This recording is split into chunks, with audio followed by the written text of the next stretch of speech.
Shabbat Shalom, everyone. Let me invite everyone to, now that I had to spend some time finding a section of the Torah and the scroll, I'll invite everyone to open up their red Chumashim to page 168. Yes, I'll give you the page number and also the verse 20. And it's a section of Torah that we're not going to read during our Torah service this morning because it's not part of the triennial section.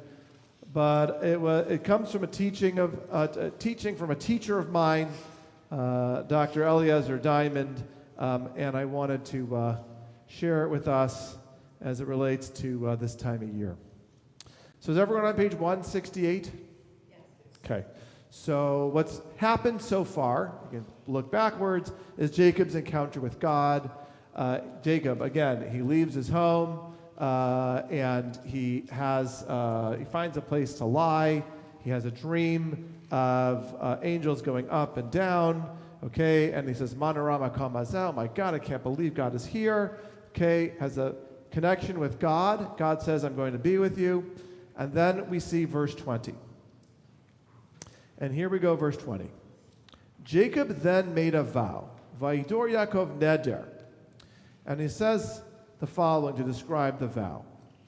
If God remains with me, if he protects me on this journey that I am making, and gives me bread to eat and clothing to wear, and if I return safe to my father's house, the Lord shall be my God, and this stone which I have set up as a pillar shall be God's abode, and all that you give me I will set aside a tithe for you. My question is, what do you think of Jacob's vow here to God? Is it something that is virtuous or not? Before I share, my opinion on this, what do you think? Bernie? Yeah. I think sometimes people make a vow like that in a time of stress. And they say, if you won't get me through this stressful time, then,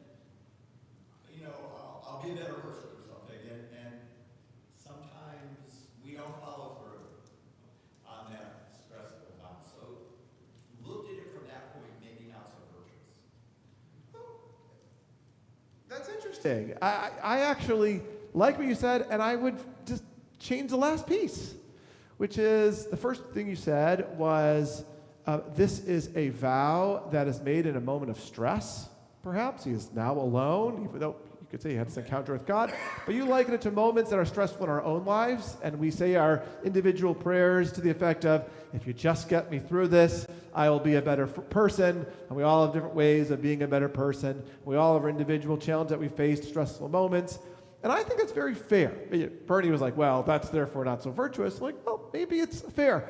At the same time, Bernie also said that the moment to judge someone's vow is not so much when they're making it, it's afterwards when they don't live up to I will do this, in return. Fair enough. Okay. Yeah. Isaac, yeah. I think that it's important to sort of distinguish between a vow and a prayer Okay. in this way.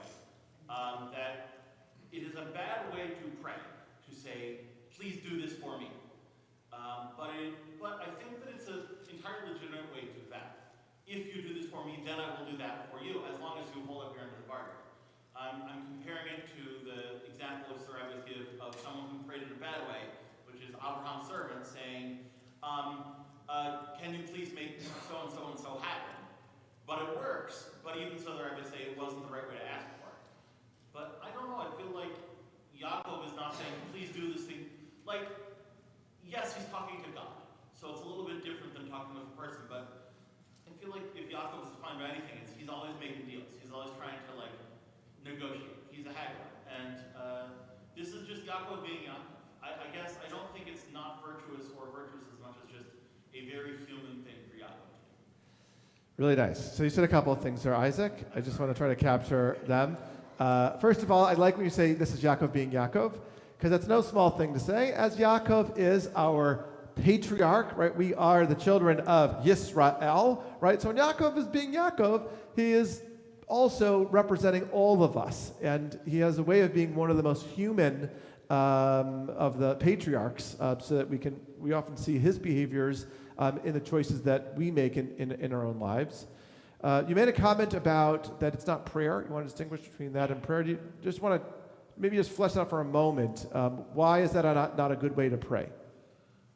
Because it's asking something without anything in return. It's not a healthy way to have a relationship with the person. Okay. Or God.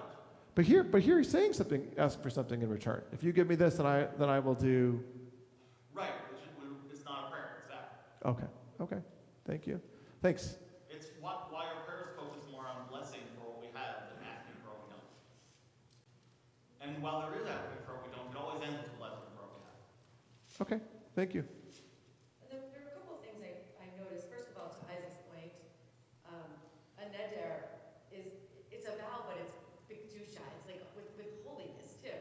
That's why, like, if we say, "Oh, I'll see you until bli neder," because we just don't know. Like, there's so many unknowns. In fact, there's a whole masechet in the Talmud about vows and what we do and how we can break them and not. And we're all familiar with kol nidre, which is all about the vows. So just a little bit on that. But before this, he had this like amazing, like magical moment where he was really tired. He falls asleep. He's got this stone, and then he puts up this monument, which could have been like as avodah zarah, because all of the other tribes, the Hittite, all of them were busy making things with stones. But this time, he's going like out of he's doing this as it's set in the framework within holiness, a matzevah, not too much different from the matzevahs we have in cemeteries. It's not idol worship. It's something to mark a particular time. So anyway, back to I like the that. prayer. I like that. I think what he's really doing is it's more of an affirmation, because first he has the dream, right? And then he awakes in verse 16 and says, "Surely the Lord is present in this place, and I did not know it." And it's just this grand epiphany, and then it's this affirmation, like, I think it's this emunah, like, and I know that God's going to protect me. So, Even Dan, though it can get hard, like I might not taking it for granted, maybe. There's so much. well, it's interesting, Diana. Mentioned a number of points. First, this comment you made about a matzevah, right? About a marker, right? And there could be something here that Jacob says, look, this will be a place where you can abide, this marker, hinting that if you are with me, we will create a story which will bring significance to this marker, right? And you think about when someone passes away, we put a marker there, right? The value of the marker is not so much how much the stone is, right? But it is the story that lies behind the name that's lying there. And that could be a little bit of what Jacob is trying to negotiate here. The other Diana? thing I was going to say is, if you really look at the text, he's not speaking to God. There's no you. He's not like, "Hey, God, you." He's kind of just speaking like, it's almost like some kind of a Shakespeare monologue or something. I'm not sure who exactly he's speaking to here. Yeah, that's also interesting, is that So interesting. you can go back and forth in terms of how they are speaking to each other, and a lot of allegory and dreams and something that's not direct, which, by the way, changes at the end of the parasha. We're going to read this part where God reveals God's self as Ehyeh imach, I am going to be with you. But right now, there's a little bit of dissonance in their communication. Fair enough. I think he's kind of talking to himself, actually. That's, if I have to sit and digest that. Sure. Mark, did you have your hand up, Mark? It's covered. Oh, it's all covered. Okay, very good. Yes. Go. Yeah. But the English translation emphasizes the if. But really in the Hebrew, he says if once, right? So I don't know if they necessarily had to translate it so emphatically, but we all know that everybody knows what's going to happen anyway. And in a sense, it puts Yaakov as kind of a planner and a strong person. But then in the end, he says he's going to make the pillar. Then he addresses God. But before in the neder, he does seem to be talking to himself. Fair enough. I like what you said. You said Isaac is a planner and a strong person. The first one I totally agree with. The second one is is debatable, right? Jacob is totally, sorry, not Isaac, Jacob is a planner, 100%. You'll see this motif throughout him that he is always planning. Strong or weak, we don't know. Is that a result of strength or is it as a result of being defensive and insecurity? Yes? I think the way this is phrased here is important. He's just said God is in this place. And now he's saying if God goes with me and makes sure that I am safe on my journey, then God will be my God. If God is in more places than just this one. Because if God is only here, then God can't help me when I get back home. But if Really God nice. goes with me and makes sure that I get home, then God is in all places and I can truly follow God. Very nice, very nice. Kaylee, right? So, Kaylee, thank you for that piece of Torah. That Jacob knows that God is in that space, but the question is God everywhere? And will God stay with Jacob? So therefore, if you do these things, then I'll know. And to help him believe that, or get a sense of faith that God will accompany him on his other steps on his journey. Really nice, really nice. It works with a friend of mine, Rabbi said that he reads the way that Abraham, Yitzchak, and Yaakov interact with God as like scientists trying to figure out this new thing that nobody has told them about before. And so they're poking and prodding it, and like Abraham's like, does it want me to kill my son? No, apparently not. Does it want me to? Go on, kind of change his mind. Well, not this way. And this is like that. This is Yaakov figuring out, hey, God is here. God is there. But is God truly everywhere? As the song is. I really love that. It's really good. Very nice. I want to get back to, Isaac, something you said earlier, that Jacob's a deal maker. And the word for business is masau matan, which means give and take. And one of the first questions that we are supposedly asked when we enter into Olam Haba is where we fare in our business practices, in our masau matan. And here we are in this place of the Torah where Jacob is demonstrating a little bit of give and take. If you do this for me, then I'll do this in return.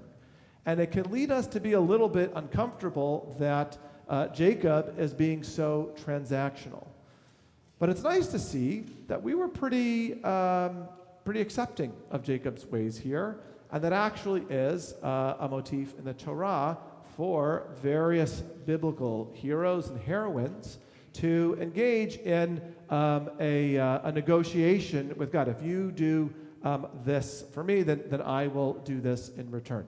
We see it a number of times. We see Hannah, who is one of the archetypes of prayer, the mother of Samuel, saying, if you will allow me to have a child, I will devote him to your service. And similarly, we see it and the Numbers with the battle of the people of Israel and I think it's Almog, with Arad, that the people of Israel say if we will donate the spoils of war if we are successful. And Dr. Diamond is a big teacher in Musar, which is a Jewish philosophy movement that really takes place a lot in the 1800s. And it explores the idea of what does it mean to be true, what does it mean to be genuine, what does it mean how does one really live, a life where they are not influenced by external corruption, but really have a sense of what it means to be true. And that's a pathway of understanding and connecting to God. And one of his teachers, Rabbi Eliyahu Dressler, poses the question and says, at the end of one's life, you have to ask yourself, are you a giver or are you a taker? And how do you navigate what it means to be a giver or a taker? Right? How do we look at all of our patriarchs? Like, well, did they give or did they take? How do we understand Jacob on this? And his answer is Someone who is a giver is someone who, when they receive, when they get things, they are received. They are not taken. So to be a genuine giver, everyone in this world has to engage in back and forth. But the way we make sure that we're not corrupted simply by just taking is by demonstrating that when we gain things, that they are received, right? That they are given to us. And how does Jacob, model this? That he's not trying to really just use God as a way of achieving greater strength for himself. Jacob is demonstrating that in return for what he will receive, he will give that back. He is going to tithe. He is going to make the Matzevah a center for God's story. He is going to make sure that God is praised for in return. Any time we see a type of oath like this in the Torah, the good ones, in return for receiving a gift from God, what is received is somehow given back, whether it be through sacrifice or whether it be through the simple act of acknowledgement. And I think it's a very interesting idea for today, because this weekend we've all been celebrating the holiday of Thanksgiving, where we pause in a moment of plenty and we take a moment and realize that the plenty that we are receiving is not simply something that we have taken, but something we are fortunate to have, and we recognize that we are the receivers of many gifts. And that perhaps helps us become better, become more linked to what it means to be a giver as opposed to be a taker. If you follow on in this week's Torah portion and you go to chapter 31, 38, we're going to see an example of someone who is not like Jacob. I'm referring, of course, to Lavan. And here we are, chapter 31, verse 38, the end of Jacob's service. These 20 years I've spent in your service. Jacob is now speaking to Lavan. Your ewes and she-goats never miscarried, nor did I feast on rams from your flock. That which was torn by beast I never brought to you. I myself made good the lost. You exacted it of me, whether snatched by day or snatched by night. Often scorched heat ravaged me by day, and frost by night, and sleep fled from my eyes. Of the 20 years that I spent in your household, I served you 14 years for your 2 daughters and 6 for your flocks, and you changed my wages time and again. And here we are, verse 42. This is Jacob speaking. Had not the God of my father, the God of Abraham, and the fear of Isaac been with me, you would have sent me away empty-handed. But God took notice of my plight and the toil of my hands, and he gave judgment last night.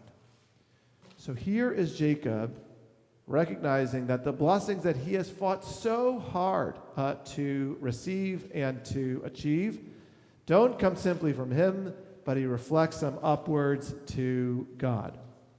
And the opposite is seen by Lavan, as he writes, Then Laban spoke up and said to Jacob, The daughters are my daughters, the children are my children, and the flocks are my flocks.